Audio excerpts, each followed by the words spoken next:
Alrighty, so first off, I'm going to introduce myself. My name is Kevin Kirby, and I'm the VP of Sales at MVP Network Consulting.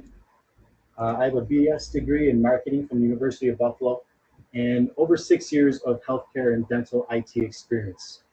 I've worked with over 100 dental and medical practices on network security, integration of all your devices, and there's my email right there. Feel free to send any inquiries to kevin@mvpworks.com. I'm also going to introduce Ikram Masabini. Ikram is the CEO of MVP Network Consulting.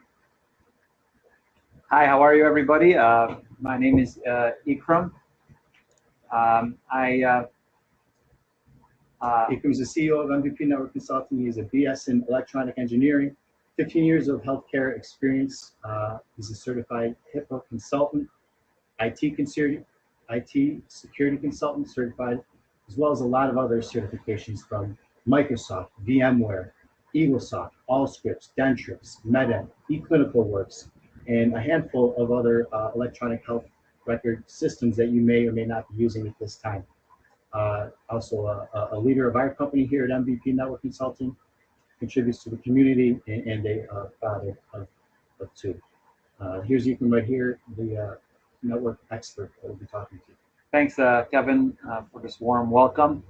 I wanted to start the presentation. Really, we took some time to try to make it as beneficial as possible, but wanted to start the presentation by welcoming and saying thank you for everybody that joined us today. This is our first webinar that we're doing. We have some people that are already clients, so some of the stuff we're going to talk about, you heard us say before. We have some new practices that have joined this webinar. So thank you for joining, and we hope that you enjoyed the presentation. We'll start the presentation with a brief history of healthcare security and regulation. It all started with HIPAA, if you will. The regulation is born. HIPAA passed in 1996, and if you see the graph that we have up there, and this presentation is recorded, so you'll be able to get it and watch it and actually get some of the information that we have on here for you. The reason the regulation came out was to increase the amount of protected health data that were transferred between different facilities. HIPAA was passed in '96 to simplify the administrative process of healthcare and to protect the patient's privacy. So it's really all about privacy. But in 1996, there is no electronic health records. There is no data going throughout the internet. It was really, truly very stringent on security and patient rights. But then HITECH Act came out, and that's when HIPAA got some teeth, if you will. HIPAA extended the security rules because more and more people were using electronic health records and transferring data throughout the internet. And they wanted to make sure that this information was secure because some people have some issues that they don't want to share with other people, and they don't want it to come out there. And then last but not least, we're going to talk about meaningful use and what that is all about and what it entails. So to get started and really get into it, a quick history.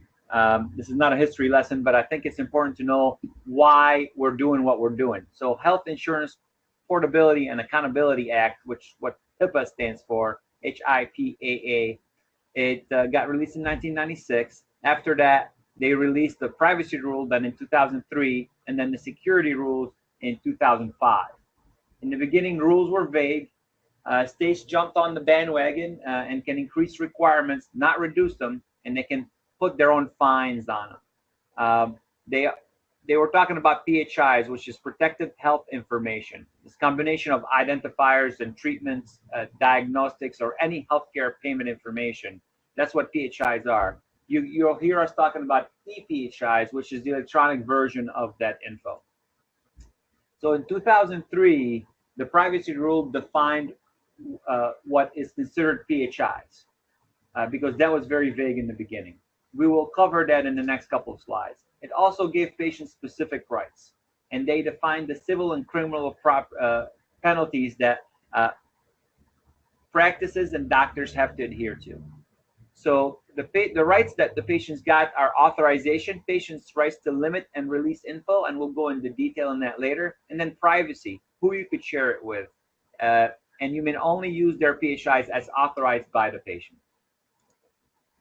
Security rules came after that in 2005 because EHR or EDR or electronic medical records, basically, whichever way you want to talk about it, is basically your chart on your computer electronically, became more widely used. And so regulation had to adhere to that. So security rules came out in 2005. It focused on to protect your ePHIs. It required IT knowledge. It made healthcare providers and all their business associates liable for the security of the patient info. It's very important to know you're liable for that security. And then meaningful use came out, which tied HIPAA to Medicare funding. So you can't get paid without adhering to some of these criteria. It's important to know that. That's why they did this, is to make sure that doctors and physicians and their BAAs, business associates, are adhering to the regulations. So what are the PHIs that we have to worry about? The PHIs are the names of the patient, their zip code, their birth date, the phone numbers, fax numbers, email addresses, social security numbers, because you are collecting that, their medical record number, their health plan beneficiary account number. And from that side, this is what we are used to PHIs, but their PHIs are 18 different PHIs that we have to worry about.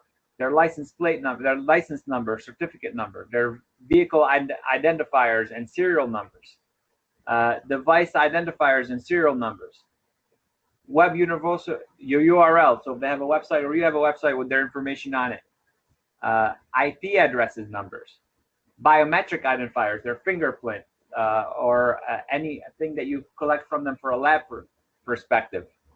A full face photo, because obviously right now with your EMRs, most of you are taking pictures of your patients that they're walking in. And any other unique identifier, number, characteristics, or code, they lumped it in number 18 altogether. So these are the information that we're trying to protect.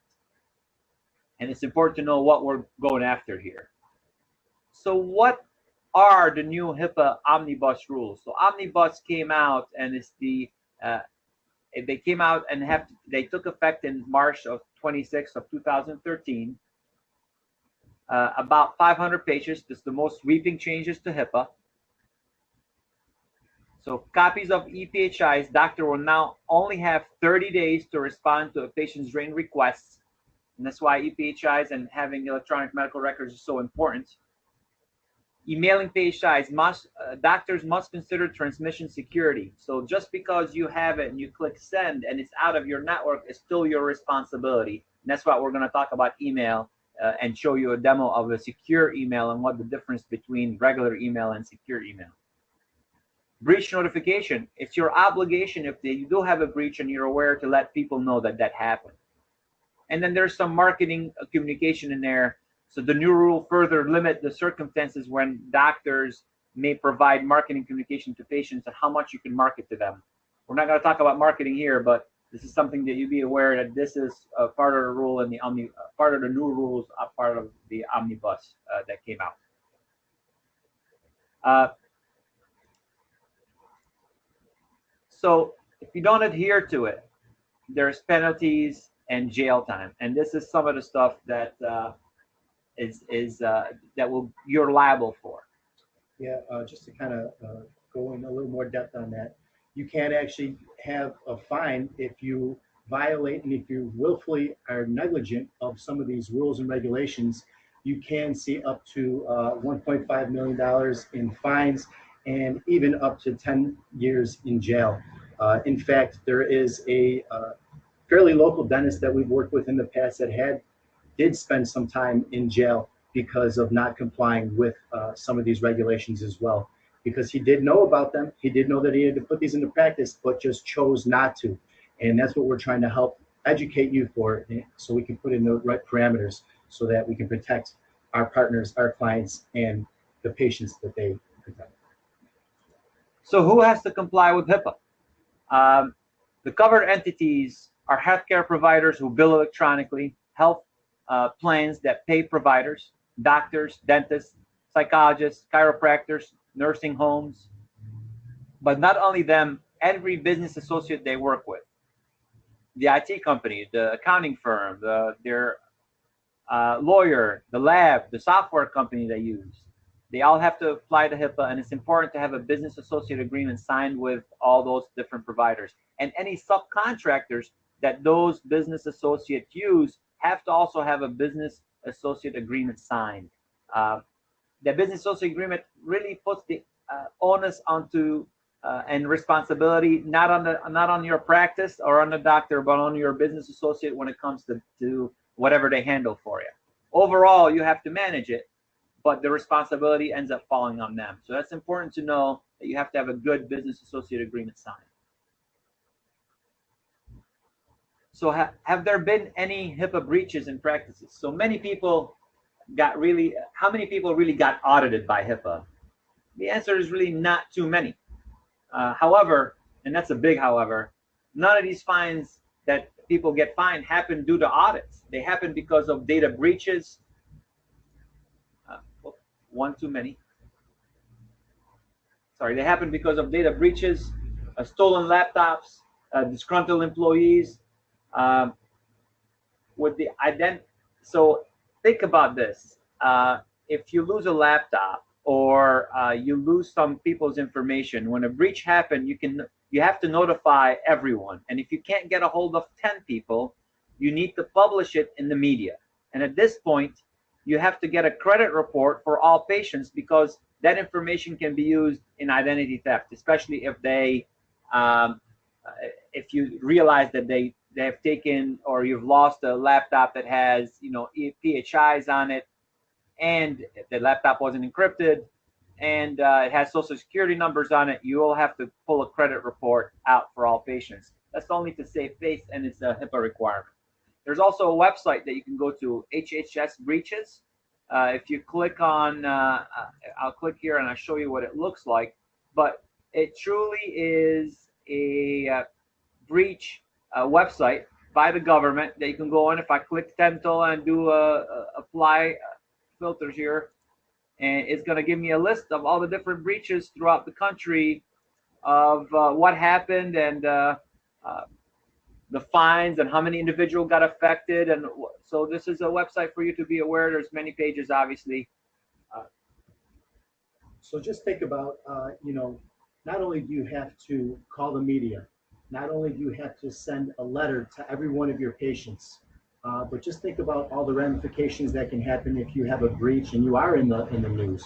What does that look like for the reputation of your practice? So not only hard monetary numbers are you going to have to do for a cost because of a breach and getting that fixed and having the server reconfigured, but also the intangible cost of losing that type of cachet in your community and losing that type of trust from potential and current patients that you have.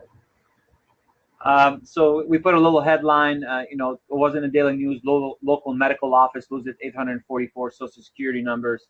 It's important to know that does happen, and you'd be liable for it. So most violations happen in this way. They happen, 55% of them happen because data physically is stolen.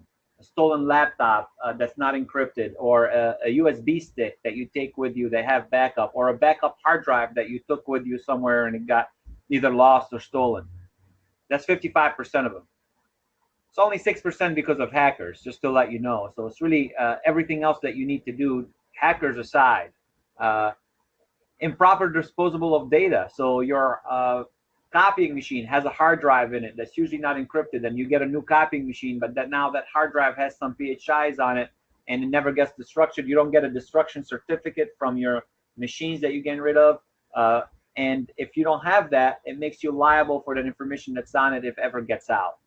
And 5% of them did get out. Data lost and not accounted for is 12%. Data disclosed without authorization of the patient is 20%. I've sent this information to a lab, and the patient goes, why didn't you tell me you're sending to a lab? I don't ever use this lab, or I don't want that information to go out there, or whatever it may be. You got to be very careful on who you're sharing the information with. That's really where secure email comes into play as well, because you may send an email, but whoever you send that email to, you don't know who everybody that they're sending it to as well.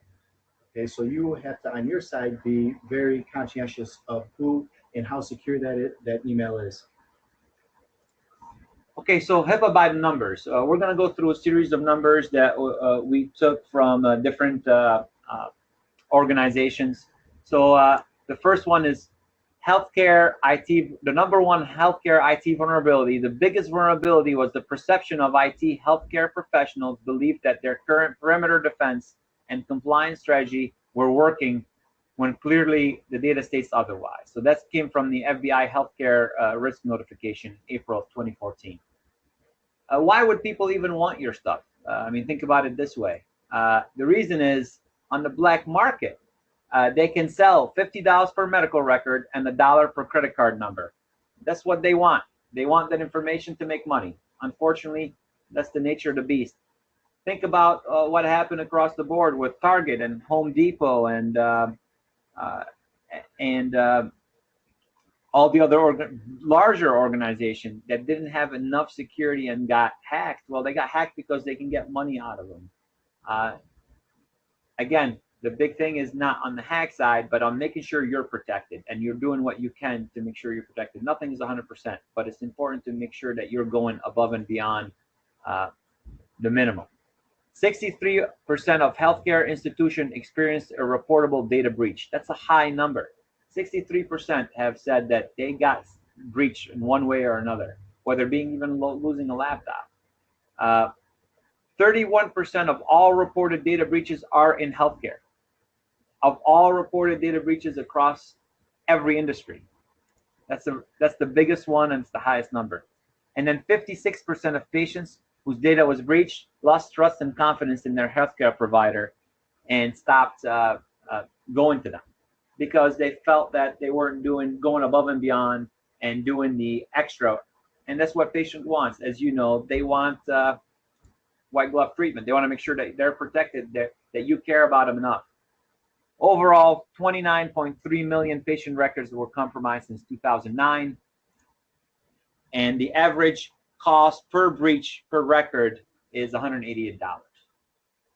We're putting this information out there just to let you know the actual facts of what's happening and to make you aware there's some stuff that needs to happen to make you secure. It doesn't mean you can't be secure. You can. Your patient truly care about compliance. It's all about patient care and better healthcare information security after all. I mean, that's what we're doing here. We're trying to make patients care better, give them faster service by using the technology, but if we're going to use the technology, we want to make sure that they're secure. It's the trust that patients share with the doctor. The duty and confidentiality requirement from the physicians and everybody that works for them and for the practice is, one, to prohibit disclosing of information unless given permission by the patient, and to safeguard that information. So trust in the provider that they are secure and protected is what patients care about, but also care about great patient care. The patient has rights. So we put in a small list of what the patient rights are. They have the right to receive a notice of privacy. Make sure that you have that done, post it on your website, have it hung on in your offices so that everybody can see it. They have the right to inspect their own PHIs if they choose to. They have the right to amend it if they wanted to. They can restrict the use and disclosure of his or own PHIs. They can authorize or reject the use of or disclosure of his or own for certain activities.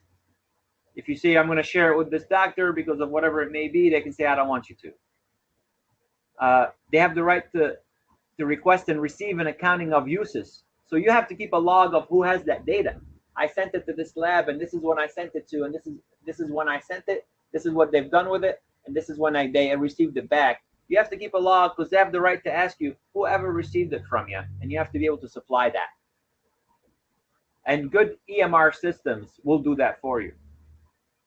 And where and how confidential communication containing his or her PHIs are made. They have the right to know how you're communicating with others to make sure that they're secure. They can ask you for it.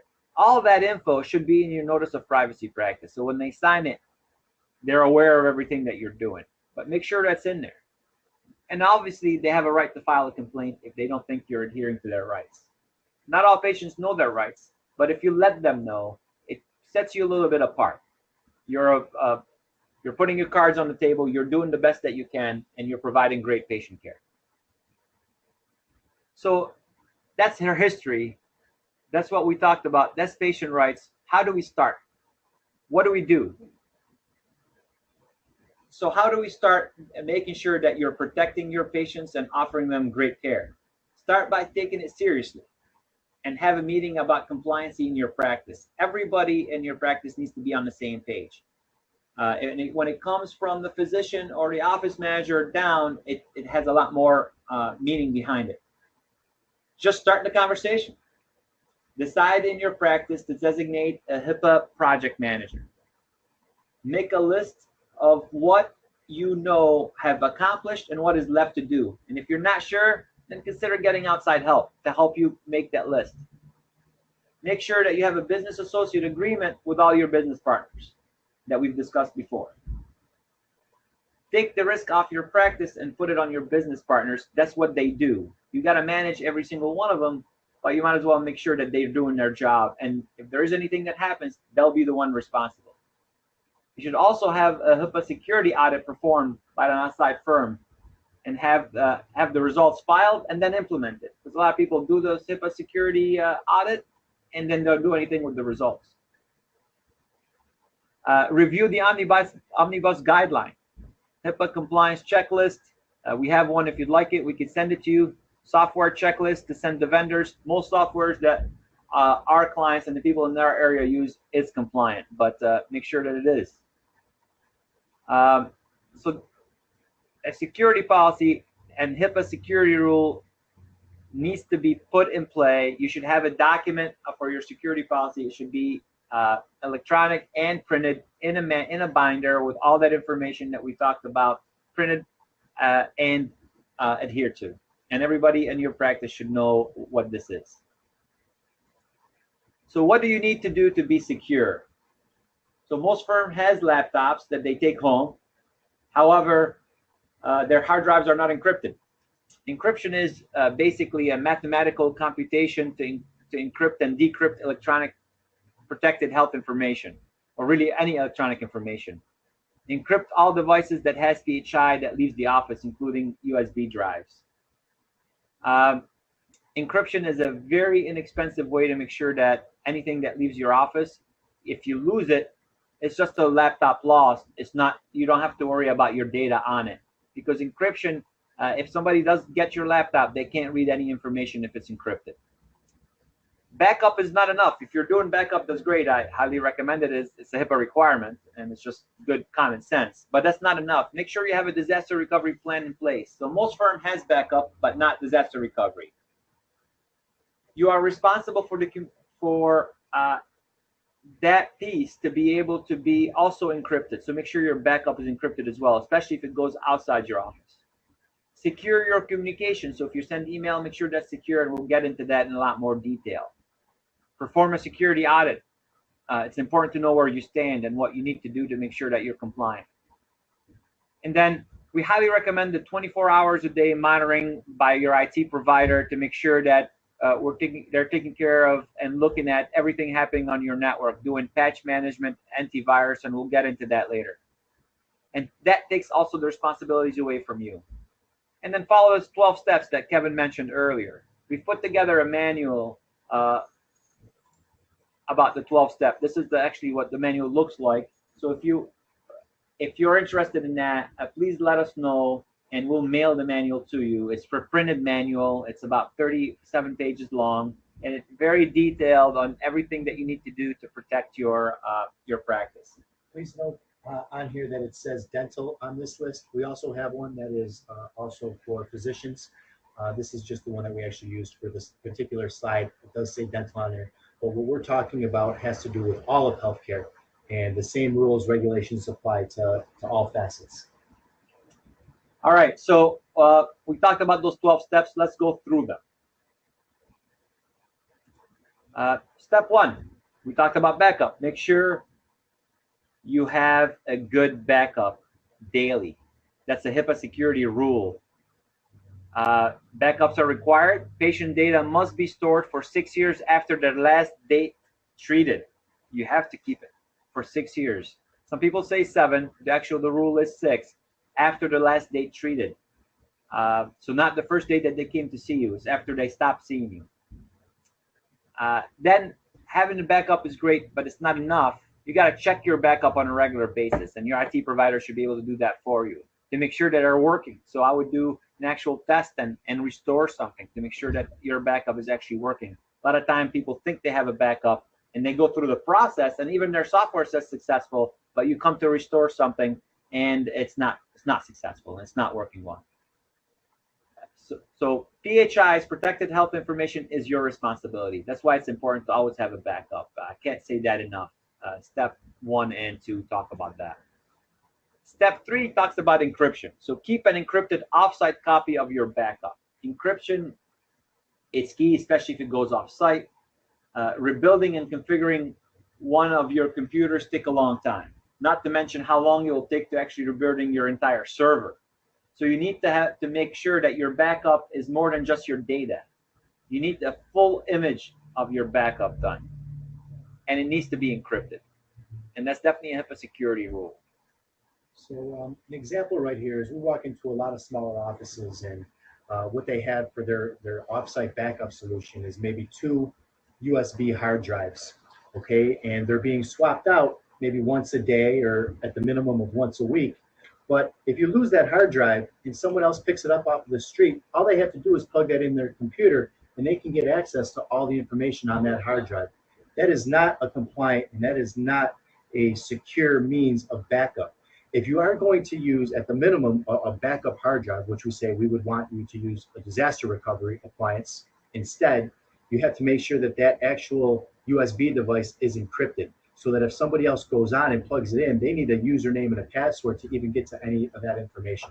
And that's something that we see all the time, that they don't, and they're being brought off-site now. Sorry, you can go ahead. Brown. Good point, Kevin. Also, make sure you have a complete backup of your entire network. So not only your server. A lot of doctors we see will save stuff on their local machines, and that machine is not backed up. So you want to make sure that you have some kind of mechanism to back up that in machines as well. And keep a log of who has your data, what lab you sent it to, who has access to it, your IT provider. Just keep a log of that so you know who's responsible and when. Step 5, test your disaster recovery plans at least once a year. So we put a little cartoon there. Your disaster recovery plan should not go something like this, help. If you have a 24 hours a day, 7 days a week, monitoring on your network, and you test your DR, you'll be proactive. Having a disaster recovery plan can be as simple as keeping a list of people that should be called when a disaster strikes. Many practices overlook this simple and yet important procedure. So keep a list of phone numbers and contact information of the key people. Keep a list of a plan for operating your practice in the event of a failure. So we suggest keeping a list of your IT provider, your internet service provider, your phone company, their phone numbers, their 24 hours a day number. If they're not 24 hours a day, you should look at getting somebody that is, because a lot of physicians like to put their notes in their EMRs or what have you, or to get calls at night. I mean, it's a 24 hours a day world, and your providers need to be 24 hours a day accessible. And then the restoration process. That's why we say test your disaster recovery plan yearly, is at least yearly. So restoration process, which include the location of the backup data and the person responsible for it. Like Kevin said, if you have media that you take off-site, obviously make sure it's encrypted. Completely restoring your server is a critical step in making sure that you can actually recover from a disaster. If you can't restore your server completely, well, what's going to happen is that you have your data, then you have to reload the application. You have all your settings are gone. It will take you a lot longer to recover. But if you have a disaster recovery appliance, this process will take about 20 minutes versus a few days. So it's a great investment. I'm going to go in a little bit more about what exactly the difference, because I think some people are confused. And when you may think, well, I have a good backup, and that's not necessarily a disaster recovery. A disaster recovery plan does not really mean that you have to have a catastrophic disaster, okay? Because let's face it, we're here in Western New York, and yeah, we get a lot of snow, but we don't have earthquakes, we don't have forest fires, we don't have tornadoes like a lot of the rest of the country. So you might be thinking, well, that might not apply to us. Most disasters come from users in your office. Just want to let you know that there's either bad information or a hard drive is subjected and you can't get to your server. Well, yes, you may have an offsite backup or you might even have an on-site backup, but if that server is down, how do you get back and running? How do you know who's coming in next? You actually need to get a new server, or you need to have that server fixed, and you might be down for a few days, a couple days. What we're talking about is a device that actually takes an image of your servers that can get you up and running within minutes rather than hours and days and weeks. That's what a true disaster recovery plan is. And then to document that. A lot of this is about the documentation of your processes. And that's where a lot of practices that we work with need some help. Thanks. Okay, let's go on. So step 7. Keep your server in a safe place. So a lot of people are actually using their server as a workstation. We prefer you not to do that. That's completely up to you. But as a business associate of yours, we would put that in writing to make sure that if anything does happen, that we've let you know that you should keep your server in a safe place. Lock up your patient privacy information, really. If the server is accessible by everybody and they browse the internet on it, you're a lot more susceptible than if they have their own machine that they're browsing the internet on. So make sure that the server is behind locked doors. Make sure there is no clutter around it. Don't block ventilation. Install a temperature monitoring device that will alert you when the temperature goes over 77 degrees. Unless you use cloud servers, obviously, then you don't have to worry about that. Obviously, that comes with a cost. Keep the door for the server room closed. It's a HIPAA security rule. It's not, it can't be accessible by people just walking by. It's just to prevent unauthorized access and dust buildup, which contributes to electronic equipment failure and overheating. Also, a lot of practices that we deal with don't have individual username and passwords and access logs. Without that, you can't tell who did what and when. You cannot just sign in with nurse and doctor to every single computer that you see just because you're in a hurry and you want to get things done. Security is key here. Make sure everyone must have a unique username and password. It's a HIPAA security rule, and it's just really best practices across the board. And any computer that you have must lock. In other words, the screen will turn off after 10 minutes of idle time. And that's a long time. We actually say 3 minutes, but 10 minutes is what the HIPAA security rule don't want you to have it open for any longer than that. All right, step 9.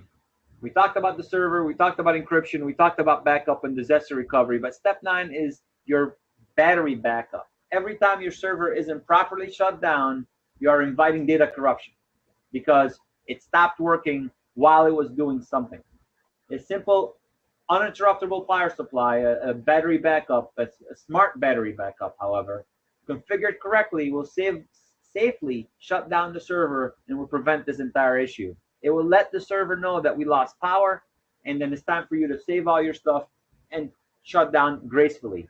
It will eliminate a lot of issues. Good investment here as well. Note only, so that's step 9. Step 10 is antivirus. I'm sure everybody says, well, I definitely have antivirus software. Well, antivirus software is just not enough. Not only can a virus corrupt your file and bring down your network, but it can also hurt your reputation. So imagine this.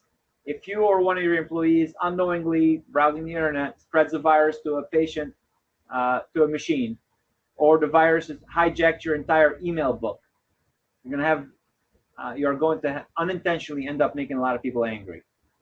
So having antivirus is really not enough. You need to routinely check it and make sure it's working and verify that it's up to date on a daily basis. So according to HIPAA best practices, healthcare providers and dentists are required to have antivirus on their computers and have a method of monitoring it. That's why we always recommend having the 24 hours a day, 7 days a week IT provider that will monitor all your updates, security patches, Windows patches, software patches from your EagleSoft or what have you, and definitely your antivirus. The service makes a lot of sense, and it protects you and puts the onus on them. We're almost there with the 12 steps. Have you seen stuff that you probably are doing and stuff that you should also be considering just to make sure that are actually happening at the level that we're saying that you should have? Encryption is a big one that we see is not happening in disaster recovery. That's why we're driving this point home. We see a lot of people don't have that. Step 11. So according to HIPAA security best practices, installing a firewall is just not enough. Because the firewall by itself protects hackers from coming in, but it's just not enough. Your firewall needs to be under constant surveillance, because that way, if there's somebody trying to hack, we can stop them early than giving them the time to actually break through the firewall. And you need some type of an intrusion detection system. A lot of firewall has it, but it's just not configured correctly. Because a lot of practices have a home grade firewall, and they don't have intrusion detection system. So just make sure that your firewall has an IPS or IDS system. Ask your IT provider for that, and if you're one of our clients, you have it. So upgrade your firewall as needed. However, most times we see offices with the correct firewall and it's not configured correctly, or they don't have the license for IPS active. So make sure that it is. One thing I'd like to say about firewalls, from what I've noticed a lot in a lot of smaller offices, is your internet service provider will come in and they will put in a modem of some sort. And a lot of the providers that I say, well, yeah, we have a firewall. There it is right there. And it was provided by Time Warner or by Verizon. Or it's a router and not a firewall. It may do some sort of software firewall. What you really need is an actual standalone appliance that does nothing else but act as a firewall and a traffic cop to your network. So that's a very big misconception. Just because you have a modem that's provided by Time Warner does not mean that you have a HIPAA compliant firewall protecting your network. And antivirus as well, because I get a lot of questions often about, well, we have antivirus on all of our computers. Isn't that a firewall? Antivirus and a firewall are very, very different. And you do need both, not one or the other. All right, the last step, step 12. Update your system with critical security patches as they become available. So we're talking about Windows security patches. Microsoft every second Tuesday of every month, they call it Patch Tuesday. We push our patches a week after to make sure that any patches that Microsoft released break other people's networks, not our clients. So applying patches to your operating system in a timely manner is a requirement by HIPAA security rules. So it's not a must-have. It's not a nice-to-have. It's a must-have. Not doing so puts your patients at risk. So this is what happened with patches. Microsoft will release a list and say, we patched all these issues. Hackers don't know about these issues until after the fact. And then they look at what Microsoft patched, and then they try to find people that did not do their patches. And then they go after them because now they know the way in. So that's why patches are so important to make sure that are done and are required. So, but be careful when you do patches and your IT provider needs to do that due diligence for you. Is that some security patches cannot be removed, and they actually cause incompatibility with some PM and practice management software, and EMR software, and financial software. So make sure you have a complete backup before applying patches, and your IT provider should be able to do that for you. Very well. So that's the 12th step of basically how to make sure that you're secure. And if you want that document, 37 pages, we only went through a very high level of them that goes into detail and tells you what to look for and how to do it. Please let us know. Time check, we have 15 minutes left, so we're getting close to the end, but and we're going to go through your questions that you guys submitted. So how can you communicate with your patients? So phone calls. Without a doubt, phone calls you can make, but don't leave any sensitive treatment information on a voicemail. Appointments reminders, it's okay to send them, and you could have automated systems that do that for you. You just don't want to leave any sensitive treatment info in that message. Faxes are also okay, just as long as you have a written consent from the patients as needed. Emails, you must get consent, but you also must make sure that the email is encrypted. And obviously, notice of privacy practice posted on your website. Make sure it's signed, and all your information that we talked about needs to be in it. So we're here to talk about email as well. So why is email not compliant? Well, think about it this way. That minute you send, let's say you're very secure, encrypted, disaster recovery, the right firewall in place, IPS, antivirus, your network is not getting, is compliant and then some. However, as soon as you click send, that information still belongs to you. You're responsible for it. So as soon as you click send, that email travels through dozens of unknown servers en route to its destination. So we have a little list of over here, if you see it, Outlook, Apple Mail, or Outlook in general can be compliant if you have a service that comes along with it. However, Gmail, Hotmail, Dropbox, SkyDrive, all these services are not compliant. They're not encrypted. Google reads your email, for heaven's sakes. Do not use Gmail and put PHI information on it. This is why you need to implement secure mail. It's key to have it done, and we'll show you how that works. So we're going to do a quick demo here. Let me open up our email. So bear with me while I do that.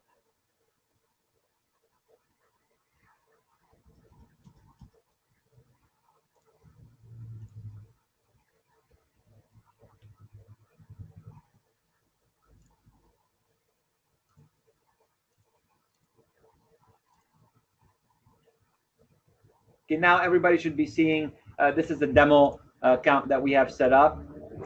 And you should be seeing our an Outlook. This is where email look like. You could use Outlook. The solution we're going to give you, you could use a web interface as well. However, it works the same way. If you open up a new message, it looks like a regular message. I'm going to send my Gmail account, even though Gmail itself is not secure, but because the sender is sending it secure, they'll receive it secure and they'll respond to it securely. The solution that we use scans every email and has HIPAA rules built in. So if you put a social security number, it will auto encrypt it for you. If you put some kind of identifiers in there, it will auto encrypt it for you. Or if you just type secure in the message, in the subject line, anywhere in the message really, it will encrypt it for you. So I'm going to say test secure mail, and I'm going to click send. From my perspective, it went to my sent items. It happened quickly, and that is all I have to do. Now I'm going to log into my Gmail account.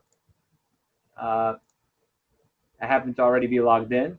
So I'm going to click on inbox. Here's the new message that I received. This is what it looks like when I log in. It says you have a new encrypted message from, and this is a demo account, so it says demo@mvpworks.com. This could say anything that you want. Your logo can be here. So you have received an email message from demo, and it's encrypted for privacy and security. It lets them know that this is what we're doing. We use Barracuda as the engine.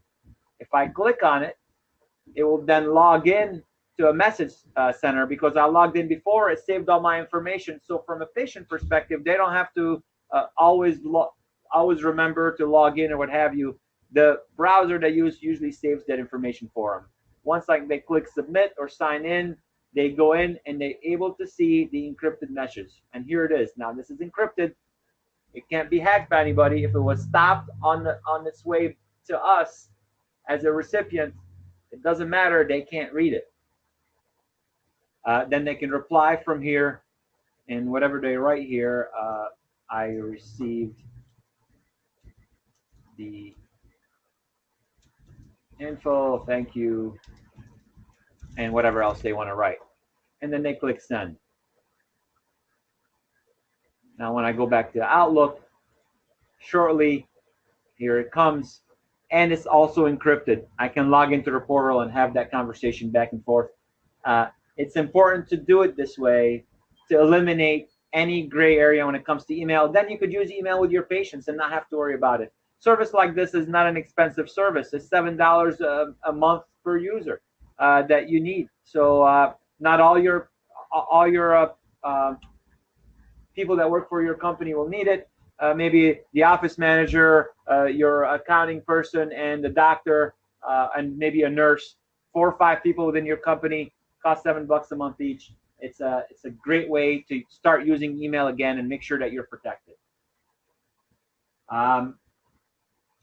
All right, so that was the demo that we're going to go through.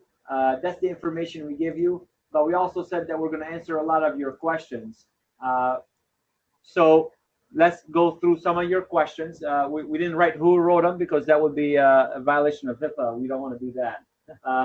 But let's go through some of your questions, and we'll have some answers for you.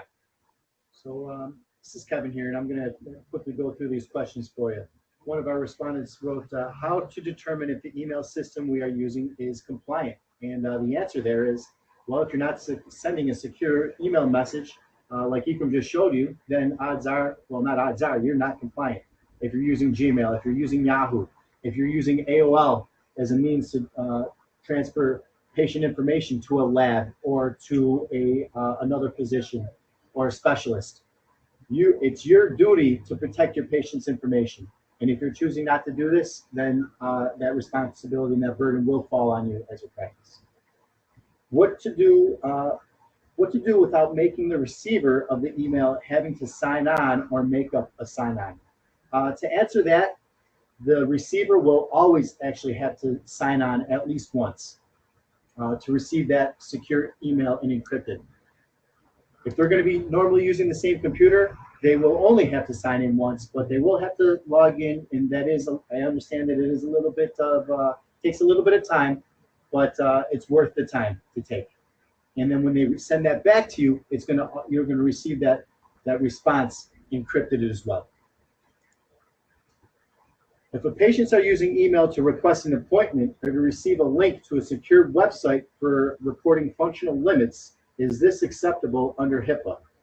The thumbs up says yes. That is an acceptable way of transferring messages under HIPAA regulations. Now, if the patient is sending you email requests for an appointment, they're not talking about treatments or treatment plan or any PHIs. They're just saying, I'd like to come in, and that's definitely HIPAA compliant. This is a very interesting question here. What is the most profound threat to dental practices? This was sent in by one of our larger clients. And besides medical malpractice, losing patient data is a grave threat, especially if you don't have a good backup or disaster recovery plan. Not only is it a profound threat, it can actually close your business down. I'm going to give you just a few statistics that were done. 60% of companies that lose their data will shut down within 6 months of the disaster. 30% of all businesses that have a major fire go out of business within a year. These are businesses that don't have any type of disaster recovery solution or plan in place, mind you. 70% fail within 5 years, and that's from the Home Office Computing magazine in 2013. The final statistic I'm going to give here is 93% of companies that lost their data set for 10 days or more due to a disaster filed for bankruptcy within 1 year of the disaster, and 50% of these businesses that found themselves without data management for the same period of time filed for bankruptcy immediately. And that's from the National Archives of Records Administration in Washington. So yes, we would say your data is, in the protection of your data, is the most profound threat to a dental practice. I mean, think about it this way. Without your data, you won't know who owes you money and for what your next appointment is and when, what you have done for patients or what's left to do. You'll also need to let the world know that you lost that data, and you lose a lot of trust then, and a lot of new patients will shy away from your services. So your data, besides any malpractices or anything happening there, your data is your most prized possession. Your security of it should be your #1 priority. Okay. How to send prescriptions to pharmacies online? Well, this is a very good question because mandatory e-prescriptions start in New York State as of March 27th of 2015. So it's a great question, and it's very prominent right now as we are trying to align our partners with having these types of electronic prescriptions in place. So the internet, the iStop, I'm sure you guys heard of it, Internet System for Tracking Overprescribing, Act passed in 2012, and it mandates that controlled Schedule 2 to 5 drugs and non-controlled substance be electronically prescribed, because they don't want patients to go to the doctor and get a prescription, go to another doctor and get another one. They want doctors to know what's going on, but you have to use iStop. You have to use PMP.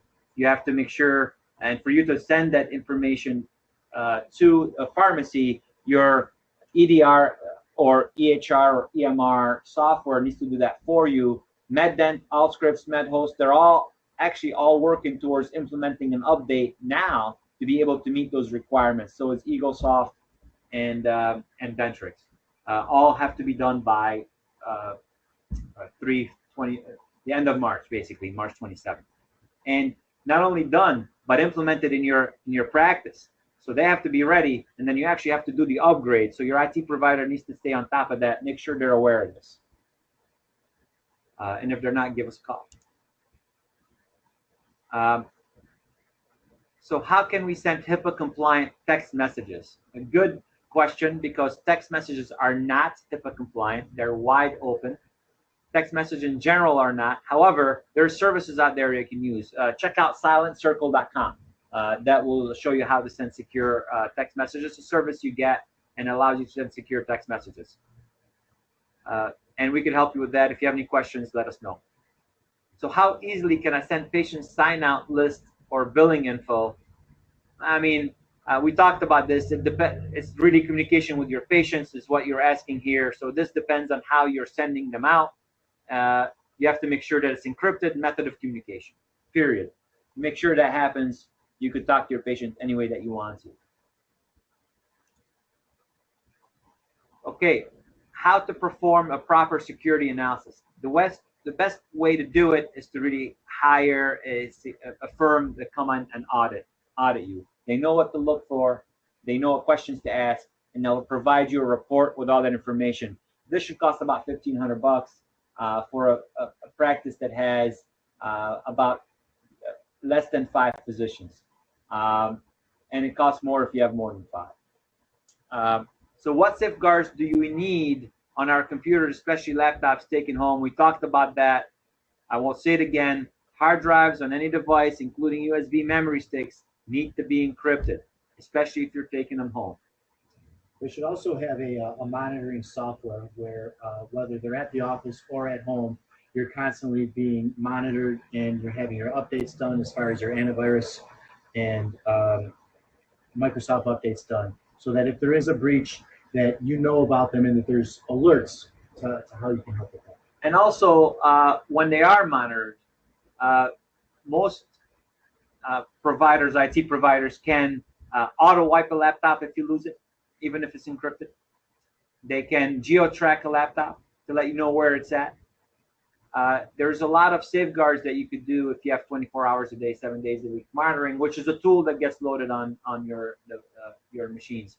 And for our clients in the group, you're very well aware of our total protection and the icon on the left hand next to the clock.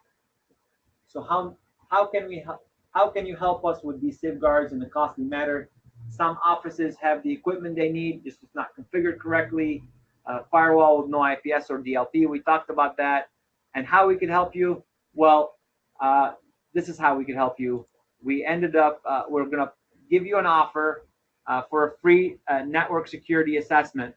This is usually, we charge $500 for it, but this is a free gift. We'll come in and do a network security assessment, not the security audit. We're talking about a network security assessment to let you know what is done on your network, what's not done on your network, and what you need to do and what you need to worry about. If you're interested for that, again, let us know, and we'll contact you and set up a time for one of our techs to come on site and do the network security analysis for you. It is exactly 1 o'clock or 12:59. We promised you an hour with some great information. I hope you found it beneficial. We're looking Our next webinar we'll be sending out will be in the same type of format. If you want us to change the format in any way, please let us know. If you have any questions, then please let us know. We hope you find it beneficial. We thank you very much for your time and for joining us. Everyone have a great day, and Merry Christmas, Happy New Year, Happy Hanukkah, and enjoy your families and have a good, safe holiday, everybody. Thank you all very much. Thank you.